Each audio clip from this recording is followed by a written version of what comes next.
क्या कभी ऐसा हुआ है कि तुम्हारी नींद किसी एक ही बिंदु पर आकर अटक गई हो, जैसे पुरानी ग्रामोफोन की कोई सुई किसी एक ही लकीर पर फंस जाती है और एक ही धुन बार बार बजती रहती है? ठीक वैसे ही तुम सोते हो और एक ही दृश्य, एक ही जगह, एक ही चेहरा या एक ही भयानक डर लौटकर तुम्हारे सामने खड़ा हो जाता है। तुम अचानक पसीने से भीग कर उठ बैठते हो, तुम्हारी सांसें तेज हो जाती हैं। तुम खुद को समझाते हो कि यह बस एक सपना था। तुम उसे भूल जाना चाहते हो, तुम उससे भागना चाहते हो। लेकिन कुछ दिनों बाद या कुछ महीनों बाद वही सपना फिर से लौट आता है, बिल्कुल उसी तरह, कोई बदलाव नहीं। आखिर ये क्या है? क्यों तुम्हारी ही चेतना तुम्हारे साथ ये खेल खेल रही है? इसे एक बहुत छोटे से उदाहरण से समझो। मान लो कोई डाकिया तुम्हारे दरवाजे पर एक जरूरी चिट्ठी लेकर आता है। तुम दरवाजा नहीं खोलते, तुम उस दस्तक को अनदेखा कर देते हो। तो वह डाकिया क्या करेगा? वह अगले दिन फिर आएगा। तुम फिर दरवाजा बंद रखोगे तो वह फिर लौट कर आएगा। वह तब तक तुम्हारे दरवाजे पर दस्तक देता रहेगा जब तक तुम वह दरवाजा खोलकर उस चिट्ठी को पढ़ नहीं लेते। बार बार आने वाला यह सपना तुम्हारे अस्तित्व का, तुम्हारे ही अवचेतन का वही अटका हुआ संदेश है। तुम्हारे ही भीतर का कोई हिस्सा तुम्हारे दरवाजे पर लगातार दस्तक दे रहा है। कोई ऐसी सच्चाई, कोई ऐसी दबी हुई पीड़ा या कोई ऐसा अनजाना डर जिसे तुम खुली आंखों से दिन के उजाले में देखने से बच रहे हो, वो रात के अंधेरे में एक रूप लेकर तुम्हारे सामने आ खड़ा होता है। और याद रखना, जब तक तुम इस संदेश को पढ़ नहीं लेते, जब तक तुम इस डर की आंख में आंख डालकर देख नहीं लेते, यह सपना तुम्हें छोड़ने वाला नहीं है। आज हम इस रहस्य को केवल सतह पर नहीं समझेंगे। हम महज मन के खिलौनों की बात नहीं करेंगे, हम गहरे उतरेंगे तुम्हारे अवचेतन की उन अंधेरी परतों में और प्राण ऊर्जा के उस रहस्यमयी विज्ञान में जहां से यह सपना जन्म ले रहा है, ताकि तुम यह समझ सको कि जब तुम्हारी चेतना एक ही जगह पर अटक जाती है तो वो तुमसे असल में क्या मांग रही है। मन की इस भूल भुलैया को समझने के लिए हमें पहले मनोविज्ञान के उस दर्पण को देखना होगा जिसे कार्ल यूंग जैसे विचारकों ने हमारे सामने रखा है। इसे बहुत ध्यान से समझना। दिन के उजाले में तुम एक मुखौटा पहनकर जीते हो, एक ऐसा चेहरा जो दुनिया को दिखाना है कि तुम बहुत मजबूत हो, तुम्हें किसी बात का डर नहीं है, तुम्हारे जीवन में सब कुछ तुम्हारे नियंत्रण में है। लेकिन उस मुखौटे के पीछे तुम्हारे भीतर जो सच में चल रहा है, वह डर, वह क्रोध, वह असुरक्षा या वो कोई गहरी चोट जिसे तुम किसी को दिखा नहीं सकते, उसे तुम अपने ही भीतर बहुत गहरे तहखाने में धकेल देते हो, तुम उसे दबा देते हो। लेकिन चेतना के जगत का एक नियम है, यहां कुछ भी मरता नहीं है। जिसे तुम दिन के उजाले में दबाते हो वह खत्म नहीं होता, वह बस इंतजार करता है। और रात के अंधेरे में जब तुम्हारा वह बुद्धिमान तर्क करने वाला मन सो जाता है, तब वह दबी हुई आवाज एक विशाल रूप लेकर, एक सपने का रूप लेकर तुम्हारे सामने खड़ी हो जाती है। यही तुम्हारा शैडो सेल्फ है, तुम्हारी अपनी ही परछाई, तुम्हारे ही व्यक्तित्व का वह अंधेरा हिस्सा जिसे तुम खुद स्वीकार नहीं करना चाहते, जिसे तुम अपने से अलग कर देना चाहते हो। परछाई से तुम कैसे भाग सकते हो? तुम जहां जाओगे वह सपना तुम्हारा पीछा करेगा। तुमने गौर किया होगा, कुछ सपने बहुत आम हैं जो अक्सर लोगों को बार बार आते हैं, जैसे अचानक किसी ऊंची इमारत या पहाड़ से नीचे गिरने का सपना और तुम गिरते ही जा रहे हो, कोई जमीन नहीं। या फिर तुम किसी स्कूल या कॉलेज की परीक्षा में बैठे हो, समय बीता जा रहा है और तुम्हें एक भी सवाल का जवाब नहीं आता, भले ही तुम्हारी असली पढ़ाई बरसों पहले क्यों न छूट चुकी हो। या तुम किसी अनजान शहर की गलियों में खो गए हो और तुम्हें अपने घर का रास्ता नहीं मिल रहा। ये महज कोई चित्र नहीं है, जो तुम्हारा दिमाग रात में बना रहा है। ये तुम्हारे जागृत जीवन का एक बहुत गहरा आईना है। जब तुम सपने में किसी अंधी खाई में गिर रहे होते हो तो दरअसल तुम अपने असली जीवन में यह महसूस कर रहे हो कि चीजें तुम्हारे हाथ से फिसल रही हैं। कोई ऐसी परिस्थिति है, कोई ऐसा रिश्ता है या कोई ऐसा काम है जहां तुम्हें लगता है कि तुम्हारे पास अब कोई नियंत्रण नहीं बचा है। तुम्हारी बुनियाद हिल रही है। जब तुम परीक्षा में फेल होने का सपना देखते हो तो वह असल में तुम्हारे भीतर बैठा वो गहरा डर है जो आज भी तुम्हें दुनिया के सामने कमजोर या असफल साबित होने से डराता है। वह परफेक्शन की वह झूठी मांग है जो तुम्हारे भीतर इतनी गहराई तक बैठ गई है कि वो तुम्हें नींद में भी सुकून से जीने नहीं दे रही। वह बार बार आने वाला सपना कोई बीमारी नहीं है। वह तुमसे चीख चीख कर कह रहा है, रुको, इस डर को देखो, इसे स्वीकार करो, इससे भागो मत। जब तक तुम उस डर को जागते हुए स्वीकार नहीं कर लोगे, वह सपना तुम्हारी नींद में दरवाजा पीटता रहेगा। लेकिन मन की परतें सिर्फ यहीं खत्म नहीं होती। मनोविज्ञान केवल इस जन्म की, इस मन की और इस शरीर की बात करता है, लेकिन भारत का विज्ञान, चेतना का वो प्राचीन विज्ञान कहता है कि कुछ सपने इस मन के पार से भी आते हैं। उनका संबंध तुम्हारी उन यादों से है जो शायद इस जन्म की है ही नहीं। उनका संबंध तुम्हारे कर्मों से, तुम्हारे बंधनों से। मनोविज्ञान की सीमा केवल इस मन तक है, मन यानी इस जन्म की स्मृतियां। लेकिन जरा सोचो, क्या तुम्हारी यात्रा केवल इसी जन्म की है? क्या तुम केवल उतने ही हो जितना तुम्हें इस दर्पण में दिखाई पड़ता है? भारत का दर्शन, योग और तंत्र का वह गहरा विज्ञान कहता है कि तुम्हारे भीतर मन से भी एक बहुत गहरा तल है, उसे हम चित्त कहते हैं। चित्त कोई छोटा मोटा कमरा नहीं है, वह जन्मों जन्मों की यादों का, अनुभवों का एक अथाह सागर है। तुम न जाने कितने शरीरों से गुजरे हो, न जाने कितने जन्मों की यात्रा तुमने तय की है, और उस पूरी यात्रा का निचोड़, उस पूरी यात्रा की गूंज आज भी तुम्हारे भीतर, तुम्हारे चित्त की गहराइयों में दबी पड़ी है। इसे बहुत ध्यान से समझना।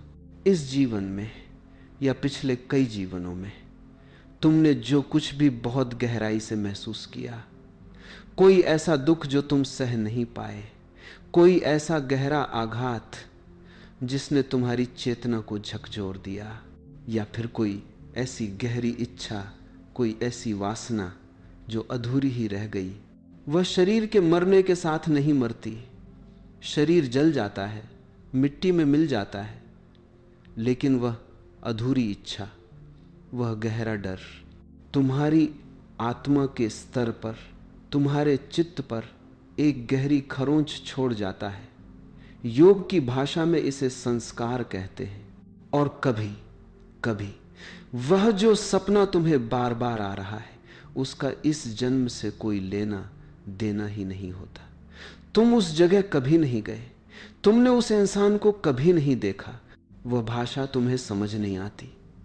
फिर भी वह सपना इतना जीवंत लगता है, इतना असली लगता है कि उठने के बाद घंटों तक तुम उसकी पकड़ से बाहर नहीं आ पाते। यह क्या है? यह गूंज है, the echo of the past. यह सदियों पहले घटी किसी घटना की या किसी बहुत पुरानी अधूरी वासना की गूंज है जो आज भी तुम्हारी चेतना के तट से बार बार टकरा रही है। कोई ऐसा कर्म है जो अब तक मुक्त नहीं हो पाया है और वह तुम्हारी नींद की गहराइयों से सतह पर आने की कोशिश कर रहा है। तुम शायद डर जाओ कि हाय, ये कैसा पुराना कर्म है जो मुझे अब तक सता रहा है। लेकिन डरो मत, प्रकृति बहुत करुणामयी है। अस्तित्व तुम्हें सताना नहीं चाहता, वह तुम्हें जगाना चाहता है। तुम्हारे चित्त का यह सपना बार बार तुम्हें इसलिए दिखाया जा रहा है क्योंकि अब वह दबी हुई ऊर्जा, वह पुराना कर्म बाहर निकलना चाहता है। तुम्हारी चेतना खुद को साफ कर रही है, खुद को खाली कर रही है। इसे चेतना का पर्जिंग कहते हैं। एक गहरी सफाई, जो चीज बाहर आ जाती है जिसे तुम देख लेते हो वह विदा हो जाती है। यह तुम्हारे ही भीतर की व्यवस्था है जो तुम्हें उस पुराने बोझ से मुक्त करना चाहती है ताकि तुम आगे की यात्रा में हल्के हो सको। लेकिन इस रहस्य के तार सिर्फ अतीत से ही नहीं जुड़े हैं। यह सपना इस वर्तमान क्षण में तुम्हारे भौतिक शरीर के भीतर बह रही ऊर्जा से, तुम्हारे चक्रों से भी सीधा जुड़ा हुआ है। और तुम्हारा शरीर तुम्हारे सपनों के जरिए हर रात तुम्हें बता रहा है कि तुम्हारे भीतर कौन सा चक्र असंतुलित हो गया है।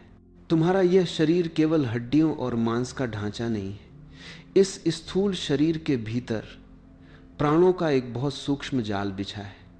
ऊर्जा के 7 केंद्र हैं जिन्हें हम चक्र कहते हैं, और ये बार बार आने वाले सपने तुम्हारी इसी ऊर्जा के, तुम्हारे इन्हीं चक्रों के सीधे संकेत हैं। तुम्हारा शरीर रात के उस सन्नाटे में तुमसे बात करने की कोशिश कर रहा है। ये बताने की कोशिश कर रहा है कि ऊर्जा कहाँ अटक गई है। क्या तुम्हें बार बार ऐसे सपने आते हैं कि तुम किसी ऊंची जगह से नीचे गिर रहे हो, या कोई भयानक जानवर, कोई अनजान साया तुम्हारा पीछा कर रहा है और तुम बस दौड़ रहे हो, भाग रहे हो, लेकिन तुम्हारे पैर जैसे भारी हो गए हैं? यह सपना बेवजह नहीं है। ये तुम्हारे मूलाधार चक्र की पुकार है। मूलाधार जो तुम्हारी रीढ़ के सबसे निचले हिस्से में है। जब जागृत जीवन में तुम खुद को बहुत असुरक्षित महसूस करते हो, जब तुम्हें लगता है कि तुम्हारी बुनियाद हिल रही है, चाहे वो पैसे को लेकर हो या किसी रिश्ते को लेकर, तो तुम्हारा मूलाधार चक्र कमजोर पड़ जाता है। वह भय, वह असुरक्षा रात में एक जंगली जानवर या गहरी खाई का रूप ले लेती है। तुम्हारा मूलाधार तुम्हें बता रहा है कि तुम्हें जीवन में फिर से अपनी जड़ों से जुड़ना होगा, खुद को स्थिर करना होगा।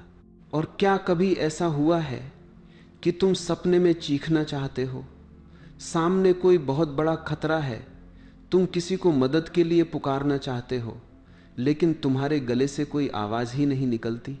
तुम पूरी ताकत लगाते हो पर गला जैसे चोक हो गया है। यह एक बहुत ही आम सपना है, लेकिन इसका रहस्य बहुत गहरा है।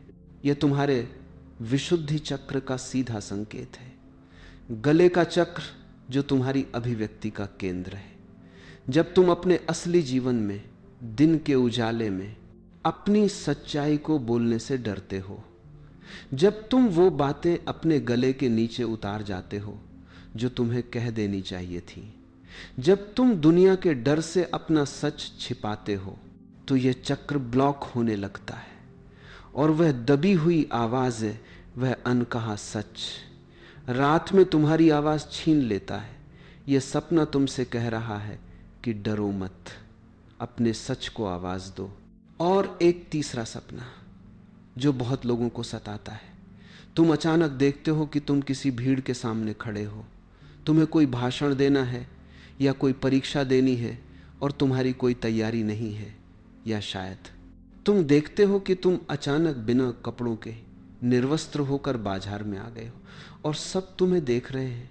तुम गहरी शर्म से गड़ जाते हो। यह सपना तुम्हारे मणिपुर चक्र की कमजोर ऊर्जा का प्रतीक है जो तुम्हारी नाभि के पास है। यह तुम्हारे आत्मविश्वास, तुम्हारी व्यक्तिगत शक्ति का केंद्र है। जब तुम्हें अपने ऊपर विश्वास नहीं होता, जब तुम्हें लगता है कि लोग तुम्हें जज करेंगे, तुम्हारी कमियों को पकड़ लेंगे, तो वह आत्मविश्वास की कमी तुम्हें सपने में बिना कपड़ों के या बिना तैयारी के भीड़ के सामने खड़ा कर देती है। ये सपने तुम्हें डराने के लिए नहीं आते। ये तुम्हारे ही शरीर के, तुम्हारी ऊर्जा के डॉक्टर हैं। वे तुम्हें बता रहे हैं कि भीतर कहाँ काम करने की ज़रूरत है। तो अब सबसे बड़ा सवाल यह है कि जब ये सपने बार बार तुम्हारी नींद का दरवाजा पीट रहे हो तो तुम क्या करो? इस अटके हुए चक्र को कैसे तोड़ें? सबसे पहली बात, और इसे बहुत गहराई से अपने भीतर उतरने देना। लड़ना मत। हम अक्सर यही सबसे बड़ी भूल करते हैं। जब कोई भयानक सपना आता है तो हम उससे भागना चाहते हैं। हम जल्दी से उठकर पानी पीने लगते हैं या अपना फोन देखने लगते हैं ताकि उस डर से ध्यान हट जाए। लेकिन अध्यात्म का एक बहुत गहरा नियम है, तुम जिससे भागोगे वह तुम्हारा उतना ही पीछा करेगा। तुम जिस डर से लड़ोगे तुम अपनी ही ऊर्जा देकर उसे और ताकतवर बना दोगे। इसलिए भागो मत, ठहरो और साक्षी बनो।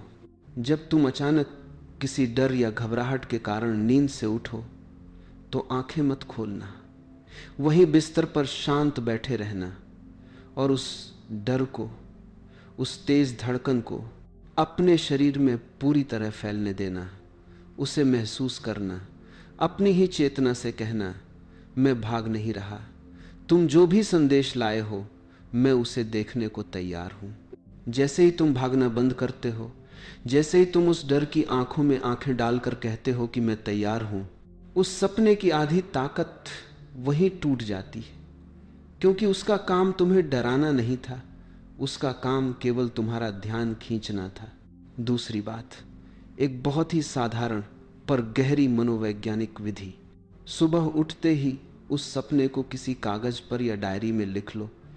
इसे ड्रीम जर्नल कहते हैं। जब तक तुम किसी डर को सिर्फ अपने दिमाग में रखते हो तो वह एक भूत की तरह होता है, बहुत विशाल, धुंधला और डरावना। लेकिन जैसे ही तुम उसे शब्दों में बांधकर कागज पर उतार देते हो, वह तुम्हारे अवचेतन से निकलकर एक भौतिक रूप ले लेता है। उसकी पकड़ तुरंत ढीली पड़ जाती है।